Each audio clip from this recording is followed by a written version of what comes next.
Bueno, es un placer tenerlos conectados en esta sesión y estaremos dando paso a que el doctor Javier Hernández, quien el día de hoy nos estará hablando sobre resistencia antimicrobiana y automedicación.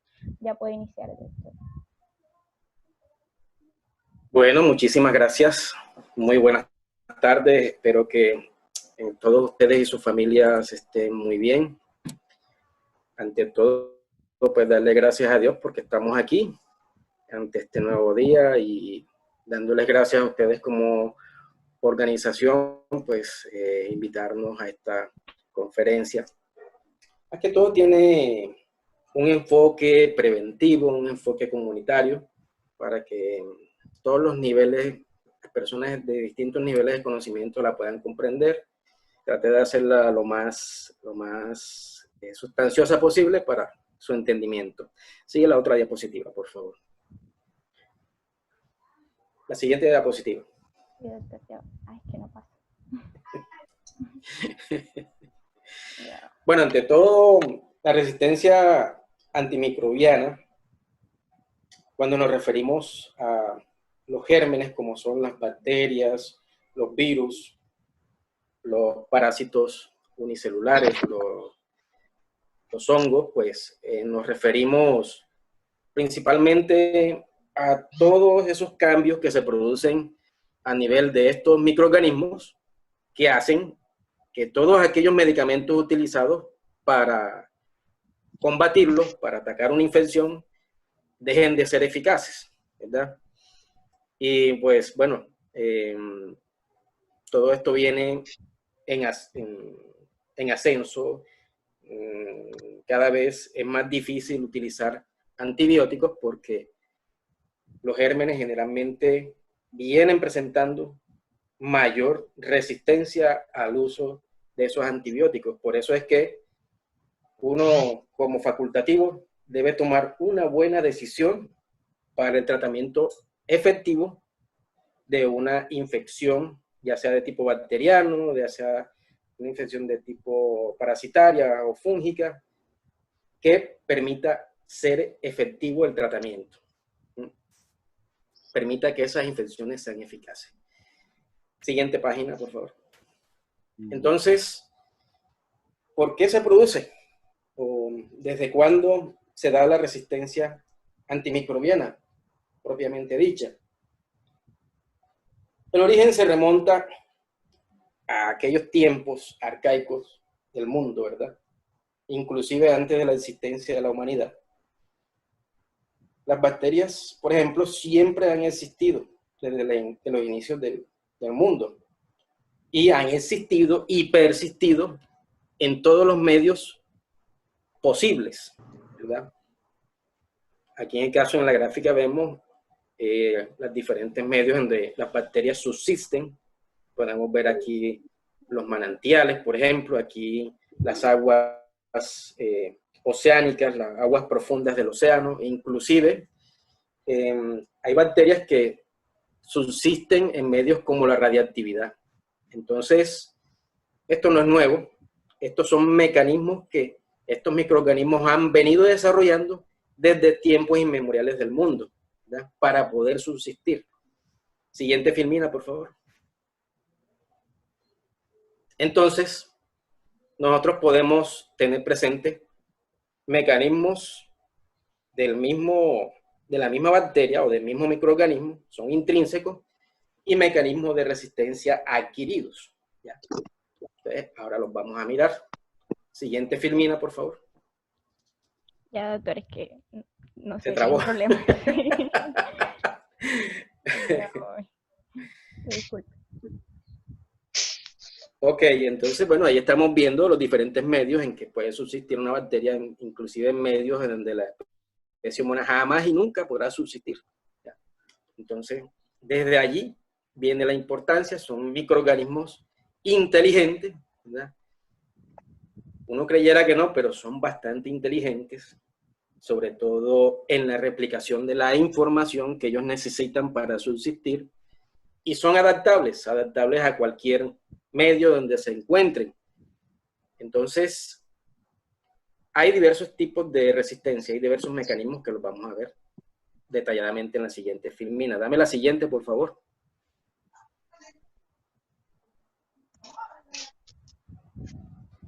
Ok, ahí tenemos una célula procariota. Una bacteria es una célula procariota que tiene ausencia de núcleo como tal. En vez de eso tiene una nucleocápside, que es la que recoge el ADN. Tiene un citoplasma, ¿sí? Donde está el citosol y sus diferentes organelas, en donde se dan los diferentes procesos a nivel de, por decirlo así, a nivel celular. Ella pues posee estructuras como esos filamentos que ustedes ven allí, los cuales le sirven para comunicarse con otras bacterias, con otros microorganismos. Eso le permite que toda información nueva que llegue, por ejemplo, a través de moléculas que llegan a la bacteria, llega una información y esta información puede ser replicada a las demás compañeras, a las demás bacterias que están alrededor. Comparten esa información. Entonces, información que tenga que ver con resistencia es compartida. Dame la siguiente diapositiva.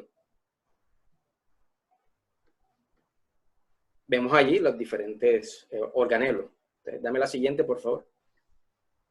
Ahí está. Ahí llega un fagosoma, que es el hexágono ese amarillito que ustedes ven ahí, con una información por dentro, que es un ARN.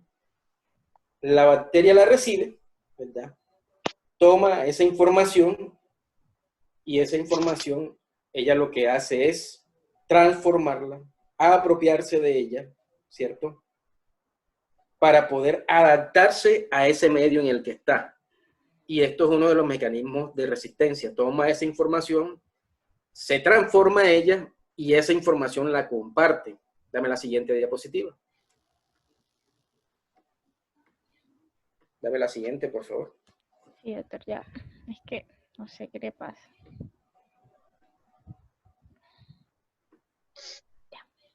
A veces se enreda.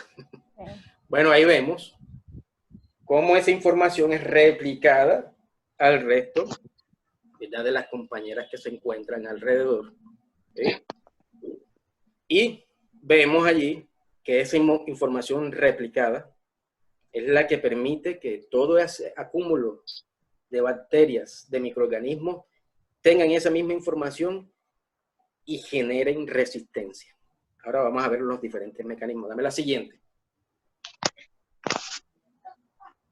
Entonces, tenemos diversas formas de resistencia. Una, las mutaciones, como venía diciendo, hay una transformación a nivel intracelular. Aquí, por ejemplo, hablan de las beta-lactamasas, una transformación de esa enzima. Esa misma transformación la inactiva y no permite que el antibiótico, por ejemplo, en el caso de las bacterias, tengan su efecto. Hay unos cambios que son evolutivos a nivel del ADN. Se producen algunas situaciones como la inversión, como la inserción de nuevo ADN, como de lesión o corte de tiras de ADN o transposición del mismo. Todo eso son cambios evolutivos que permiten que la bacteria mejore sus condiciones de defensa y esto genere más resistencia al antibiótico que hemos elegido para atacarla. La última es la adquisición de DNA a través de plásmidos y de bacteriófagos. Es el ejemplo que estábamos viendo en las filminas anteriores, en donde la bacteria adquiere nueva información, se apropia de ella y la replica a sus compañeras. La bacteria tiene esa particularidad que no es, para poder subsistir, tiene que aliarse, tiene que acompañarse de las demás bacterias. Por eso es que a veces son tan poderosas. Adelante, siga la siguiente filmina. Entonces, ahí estamos viendo, ya dijimos, son seres vivos que evolucionan, son capaces de adaptarse y de resistir a los diversos tipos de antibióticos. ¿Qué hace el antibiótico como tal? La molécula de antibiótico debe fijarse principalmente en un receptor de esa bacteria, que generalmente uno lo encuentra en la membrana de esa bacteria, para poder actuar. Entonces, ¿qué pasa? Primer mecanismo, mutación del receptor. Si ese receptor que está en la membrana de ese microorganismo cambia, ¿verdad?, sufre una mutación de tal modo que el antibiótico que llega ahí no encuentra dónde adherirse, no encuentra las estructuras moleculares propicias para poder adherirse y no puede actuar, no puede entrar a la bacteria. En segunda instancia, la modificación del antibiótico. Miren, hay cepas que reciben información, ¿verdad? Ya la tienen allí en su memoria y cuando llega el antibiótico lo que hacen es modificar la molécula de ese antibiótico a través de una enzima, cuando estamos hablando de la beta-lactamasa, ¿cierto? Ellos modifican esa a través de una enzima, modifican el ADN o la molécula de ese antibiótico, la estructura de ese antibiótico y por tal motivo lo destruyen y no puede ingresar y realizar el efecto que queremos. En tercera instancia, la impermeabilidad de la bacteria. Ese es otro mecanismo de membrana. La bacteria cierra todos sus poros, ¿verdad? Toda posibilidad de la membrana por donde puede entrar el antibiótico y este no puede penetrar y no puede ejercer su función, que es destruirla. Ese es otro mecanismo. Y el cuarto, otro mecanismo, algunas bacterias son capaces de rechazar los antibióticos por aspiración fuera de la célula, es decir, a nivel de la membrana celular, deja que entren y a nivel del citoplasma, en su citosol, producen unos movimientos, ¿verdad?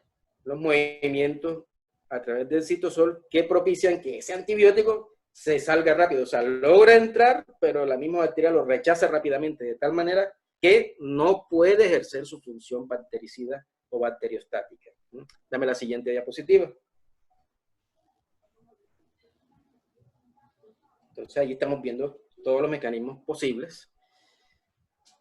Ejemplo, si nos remontamos al año 1920, ahí estamos viendo unos estafilococos áureos, una representación de ellos, claro está.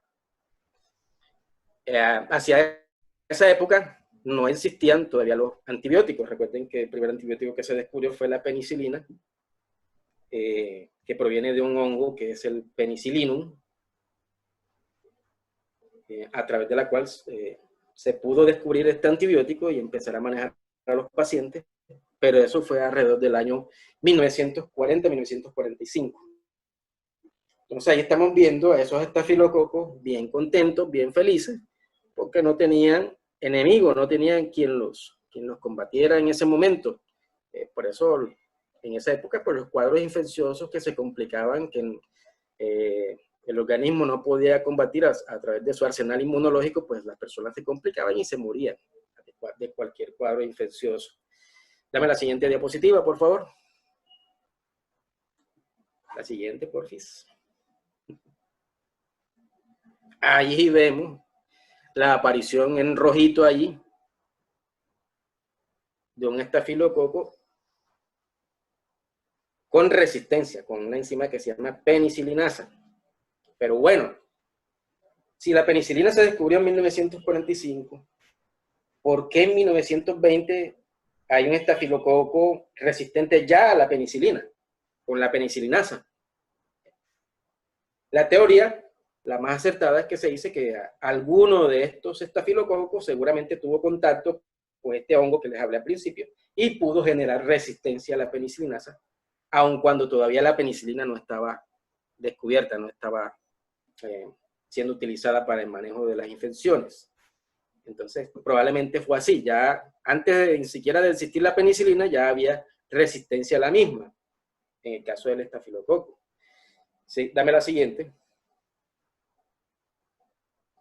Entonces, ¿qué hace? Se descubrió la penicilina en 1945 y empezamos a tratar a los pacientes, a tratar los procesos infecciosos. Recordemos que el estafilococo es un germen que generalmente uno lo encuentra en el organismo en la piel, pero que en la piel es bastante inofensivo, pero que fuera de la piel, o sea, dentro del organismo, por medio de una herida o cuando entra la sangre, se vuelve bastante agresivo.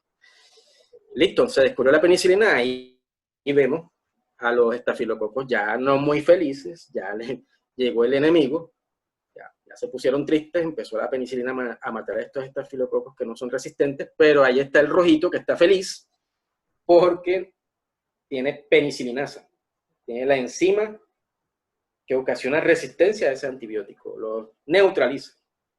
Dame la siguiente filmina.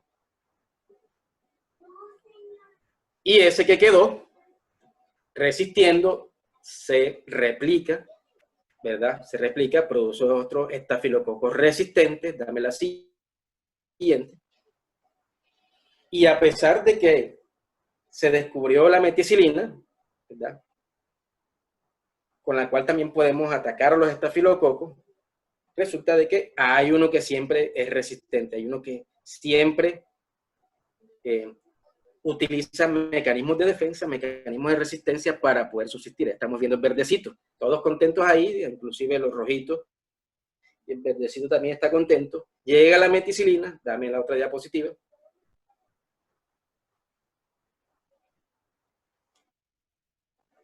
Ataca a todos estos estafilococos que antes eran resistentes a la penicilina, pero que a la meticilina no, mueren, pero queda vivo el verdecito. Y ese vuelve y se replica. Y es ahí donde entra otro antibiótico, que es la vancomicina. Ya vamos escalonando en manejo antibiótico, a la cual también, durante este proceso de 50 años, también ya hay alguna resistencia. Ya hay algunos casos de resistencia a la vancomicina. Entonces, dame la siguiente filmina. Fíjense que todo esto es un proceso evolutivo, no es un cambio de ahora. Todo esto son procesos evolutivos. Ahí está. Esto es el uso de la meticilina, pero a pesar de eso persisten y ya ahí viene el uso de la vancomicina. Bueno, vamos a dejar hasta ahí el estafilococo. Esto es para demostrar que todo este proceso de resistencia es evolutivo, ¿ya? La bacteria, en algún modo u otro, se las ingenia para neutralizar ese antibiótico y seguir subsistiendo. Dame la siguiente filmina.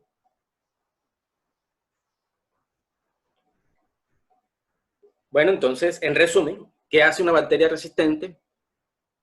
Uno, pues, carecer de blanco para el antibiótico, es decir, ese sitio en donde el antibiótico se pega, o el antibiótico llega, o el receptor no existe. Por tal motivo, no ejerce ese antibiótico ningún efecto. Perdón, aquí, ok. No ejerce ningún efecto sobre la bacteria. Hablando en el caso de las bacterias. No deja entrar el antibiótico al interior de la célula, ya hablamos de los mecanismos de defensa a nivel de la membrana.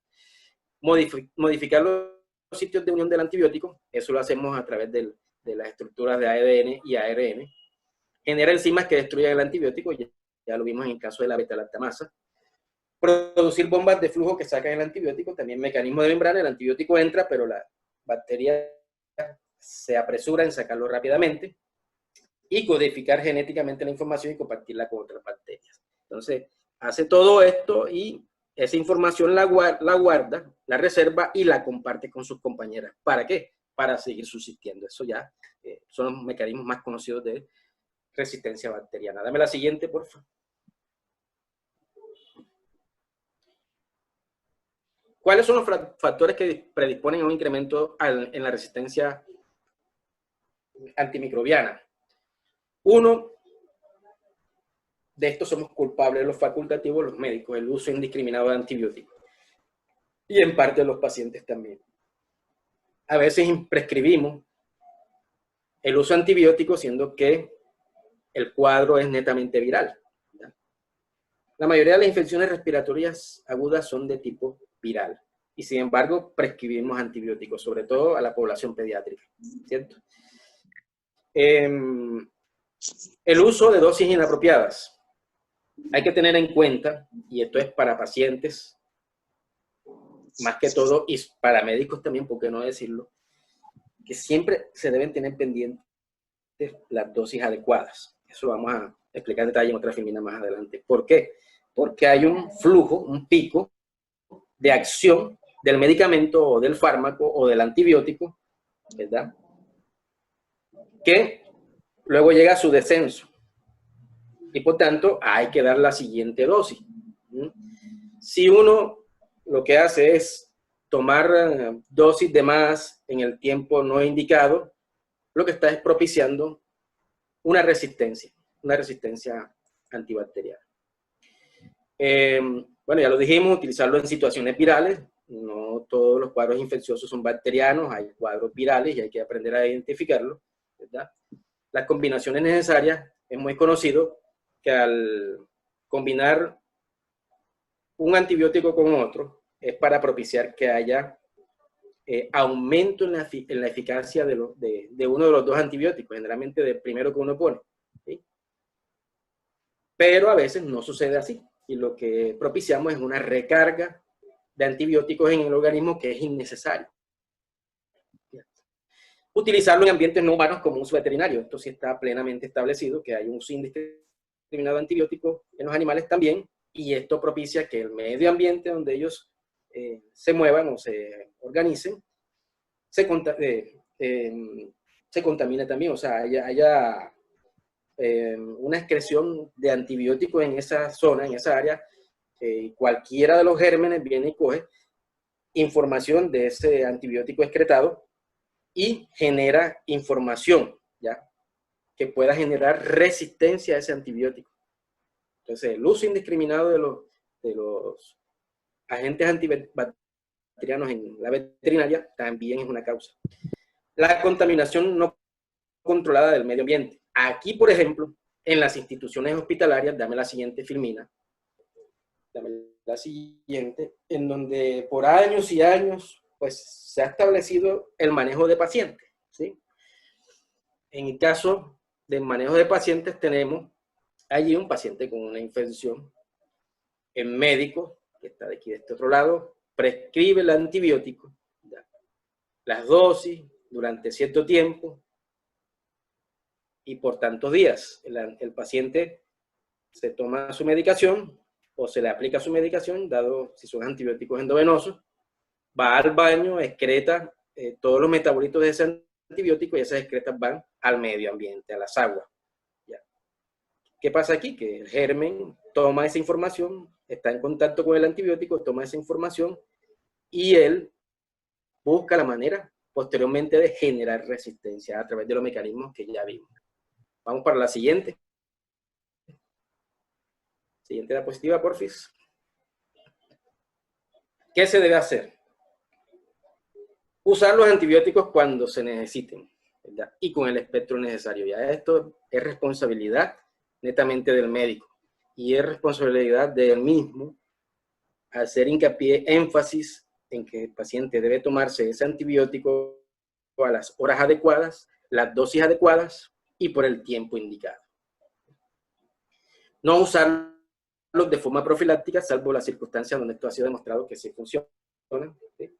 Solamente hay que usar antibióticos profilácticos cuando la experiencia médica, cuando haya fundamento científico que lo demuestren y lo indiquen, ¿sí?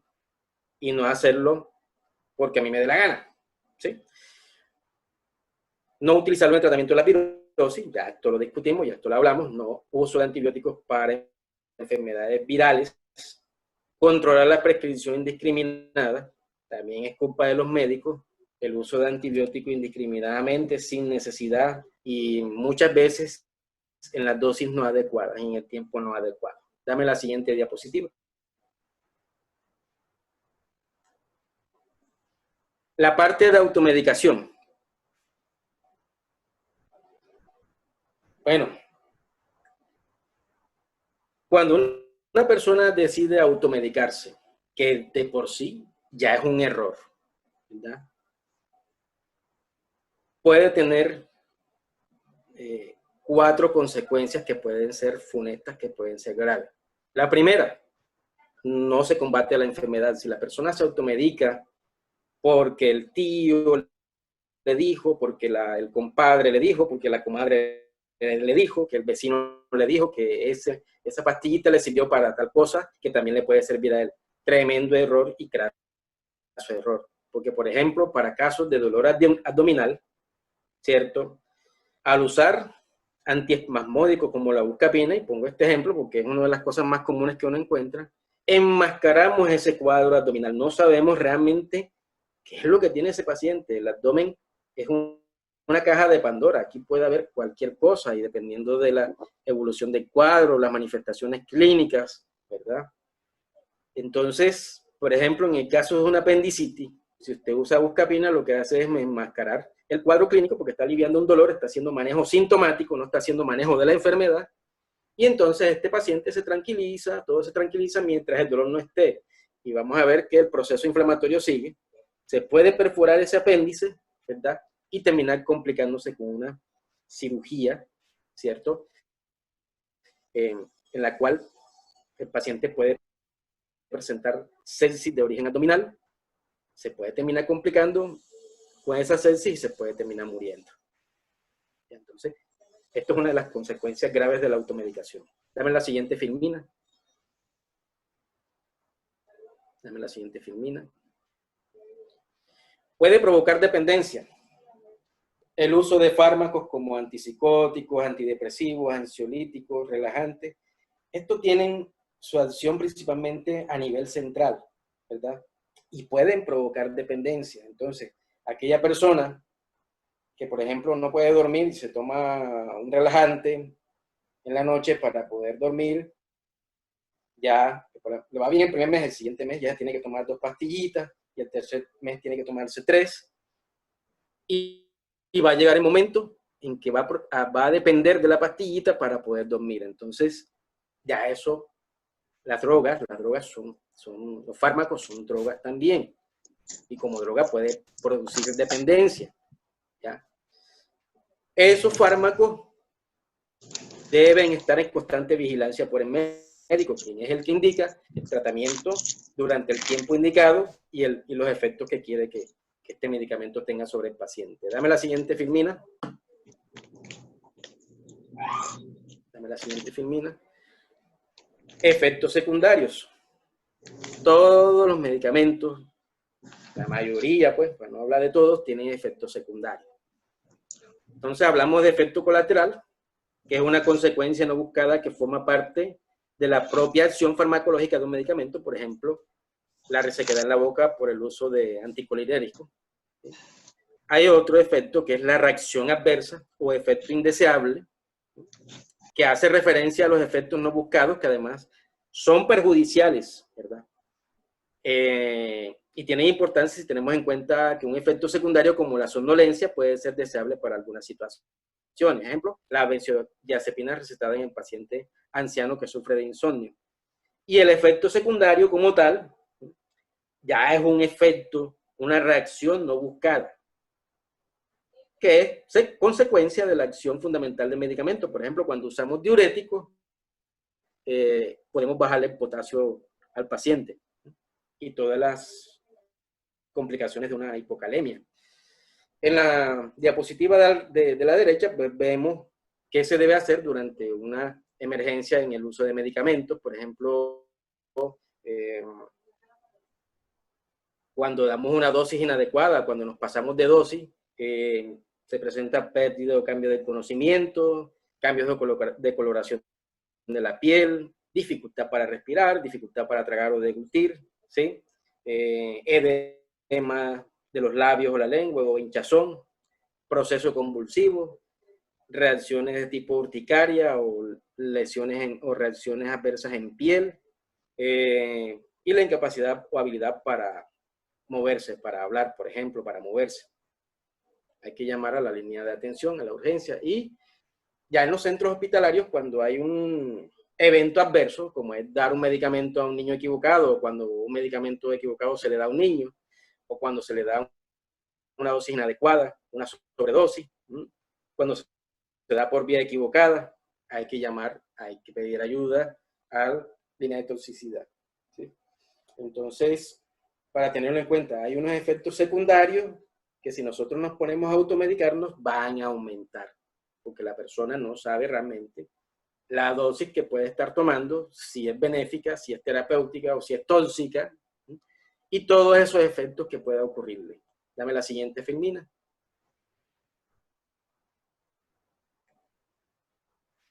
Hablábamos de las dosis incorrectas, ¿cierto? Cuando estamos dando una dosis incorrecta, se afecta la absorción de esa dosis.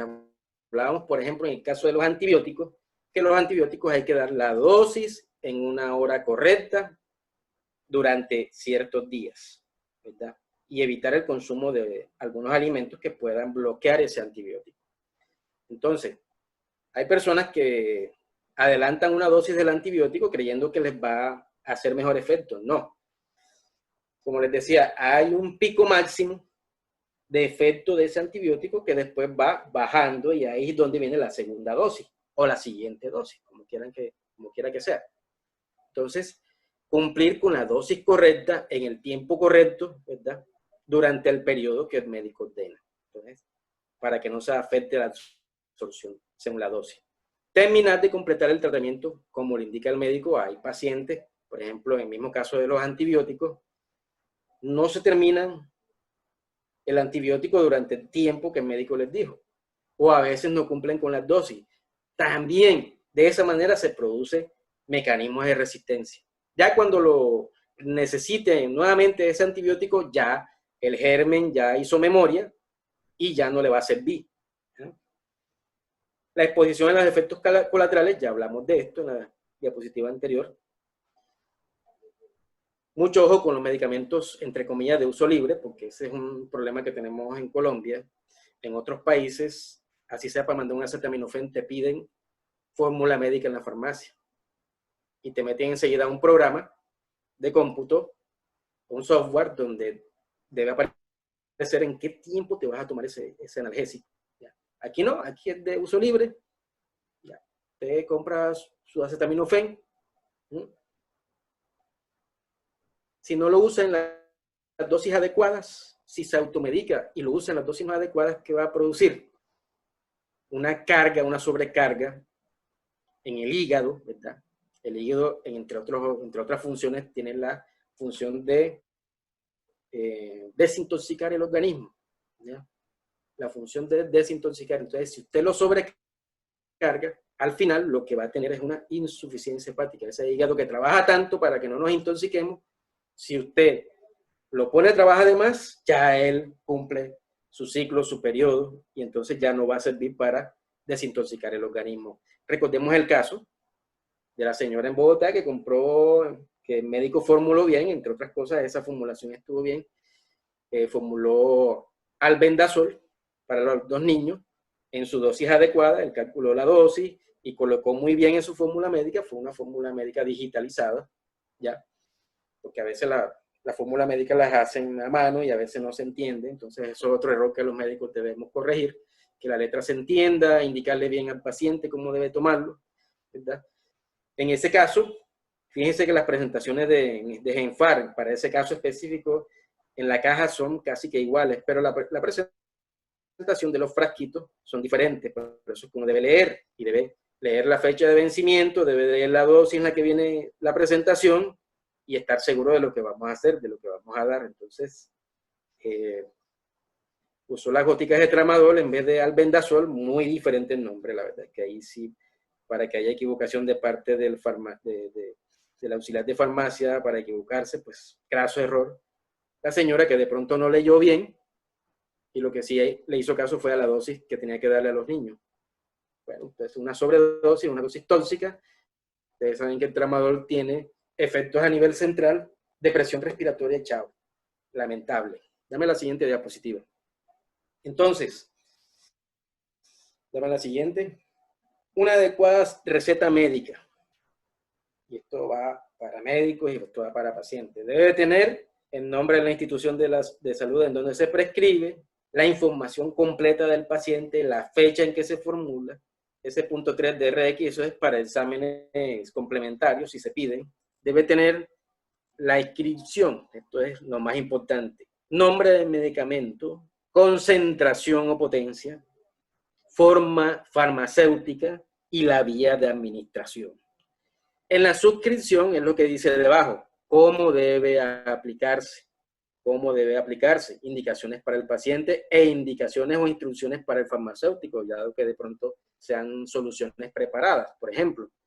Pero lo más importante, inscripción y asignatura, inscripción, medicamentos, concentración, potencia, forma farmacéutica, vía de administración, y la asignatura, indicaciones claras para el paciente, para no tener inconvenientes, para que el paciente las lea bien y mire cómo es que hay que administrarse la medicación, ¿ya? obviamente la responsabilidad médico-legal, nombre, registro y especialidad de quien está formulando. Bueno, hasta aquí, dame la siguiente, Femina, hasta aquí llega mi disertación al respecto de este tema. Las preguntas que a bien tengan, pues ya las pueden hacer. Me demoré de 35 minutos, bueno, un poquito más de lo esperado. Bueno, teniendo en cuenta que empezamos a las 2:15. Entonces, si hay algunas preguntas con respecto al tema, les agradezco. Si las pueden hacer en el chat, también. Sí, las preguntas las pueden activar el micrófono y pueden decirlas o pueden escribirlas.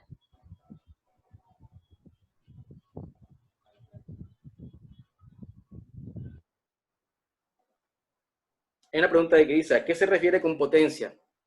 Bueno, es dependiendo de la presentación del fármaco, la dosis, principalmente la dosis.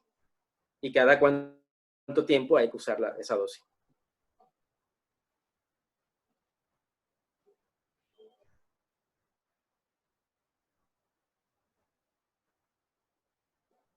¿Alguna otra pregunta?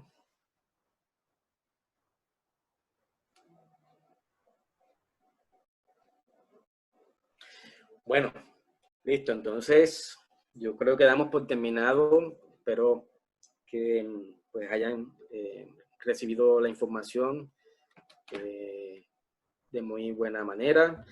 Espero pues que sea de mucha utilidad la información que acabamos de compartir. No sé si haya preguntas. Si no hay más preguntas, ha sido un placer tenerlos a todos aquí.